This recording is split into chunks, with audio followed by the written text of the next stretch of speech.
हाथियों का उपहार। तेनालीरामा की कहानी। राजा कृष्णदेवराय समय समय पर तेनालीरामा को बहुमूल्य उपहार देते रहते थे। एक बार प्रसन्न होकर राजा ने तेनालीरामा को 5 हाथी उपहार में दिए। ऐसे उपहार को पाकर तेनालीरामा बहुत परेशान हो गया।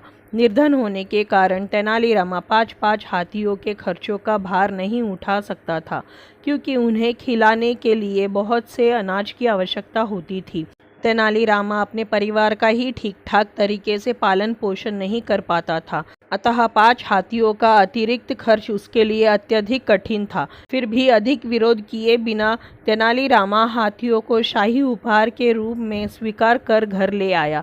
घर पर तेनालीरामा की पत्नी सदैव शिकायत करती रहती थी, हम स्वयं तो ठीक से रह नहीं पाते, फिर इन हाथियों के लिए कहाँ रहने की व्यवस्था करें। हम इनके लिए कोई नौकर भी नहीं रख सकते। हम अपने लिए तो जैसे तैसे भोजन की व्यवस्था कर पाते हैं, परंतु इनके लिए अब कहाँ से भोजन लाए। यदि राजा हमें 5 हाथियों के स्थान पर 5 गाय ही दे देते तो कम से कम उनके दूध से हमारा भरण पोषण तो होता। तेनालीरामा जानता था कि उसकी पत्नी सत्य कह रही है। कुछ देर सोचने के बाद उसने हाथियों से पीछा छुड़ाने की योजना बना ली। वह उठा और बोला, मैं जल्दी ही वापस आ जाऊंगा, पहले इन हाथियों को देवी काली को समर्पित कराऊं। तेनालीरामा हाथियों को लेकर काली मंदिर गया और वहां उसने उनके माथे पर तिलक लगाया। इसके बाद उसने हाथियों को नगर में घूमने के लिए छोड़ दिया। कुछ दयावान लोग हाथियों को खाना खिला देते, परंतु अधिकतर समय हाथी भूखे ही रहते। शीघ्र ही वे निर्बल हो गए। किसी ने हाथियों की दुर्दशा के विषय में राजा को सूचना दी। राजा हाथियों के प्रति तेनालीरामा के इस व्यवहार से अप्रसन्न हो गए।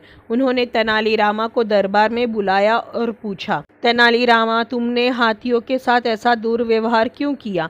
तेनालीरामा बोला, महाराज, आपने मुझे 5 हाथी उपहार में दिए, उन्हें अस्वीकार करने से आपका अपमान होता। यह सोचकर मैंने उन हाथियों को स्वीकार कर लिया, परंतु यह उपहार मेरे ऊपर एक बोझ बन गया, क्योंकि मैं एक निर्धन व्यक्ति हूँ। मैं 5 हाथियों की देखभाल का अतिरिक्त भार नहीं उठा सकता, अतः मैंने उन्हें देवी काली को समर्पित कर दिया। अब आप ही बताइए, यदि आप 5 हाथियों के स्थान पर मुझे 5 गाय उपहार में दे देते तो वह मेरे परिवार के लिए ज़्यादा उपयोगी साबित होता। राजा को अपनी गलती का एहसास हुआ। वह बोले, यदि मैं तुम्हें गाय देता तब भी तुम उनके साथ भी ऐसा ही व्यवहार करते। नहीं महाराज, गाय तो पवित्र जानवर है, और फिर गाय का दूध मेरे बच्चों के पालन पोषण के काम आता। उल्टे इसके लिए वे आपको धन्यवाद देते और आपकी दया से मैं गायों के खर्च का भार तो उठा ही सकता हूँ। महाराज ने तुरंत आदेश दिया कि तेनालीरामा से हाथियों को वापस ले लिया जाए तथा उनके स्थान पर उसे 5 गाय उपहार में दी जाए। तो दोस्तों, ये थी तेनालीरामा की कहानी, हाथियों का उपहार। आपको कैसी लगी? अगर अच्छी लगी हो तो इसी तरह की कहानियों के लिए चैनल को सब्सक्राइब करें, वीडियो को लाइक करें, शेयर करें। धन्यवाद।